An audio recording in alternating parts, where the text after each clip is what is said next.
ఆపత్కాలమున, ఇప్పుడు ఆపత్కాలమున, when you are in trouble, నువ్వు ఎప్పుడైతే ట్రబుల్లో ఉంటావో, నువ్వు ఎప్పుడైతే ఇబ్బందుల్లో ఉంటావో, ఎప్పుడైతే నీకు అవసరం వస్తుందో, ఎప్పుడైతే నీకు ఇబ్బందికరమైన పరిస్థితిలోకి నువ్వు వెళ్తున్నావో, ఎప్పుడైతే నువ్వు ఇరుకును పడ్డావో, ఎప్పుడైతే నీకు గాయమైందో, ఎప్పుడైతే నీకు సహాయం చేయడానికి నీ చుట్టుపక్కల ఎవరు లేకుండా ఉన్నావో, ఎవరు లేని సిచ్యువేషన్ లో ఉన్నావో, ఆ సమయమునందున దేవుడు ఏం చెప్తున్నాడు అంటే, నాకు మొరపెట్టుము.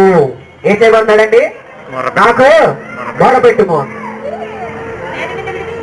నేను నిన్ను విడిపిస్తాను. ఏం చెప్తున్నాడండి దేవుడు? ఒకటే మాట, ఇక్కడ 100 మాటలు దేవుడు చెప్పట్లా.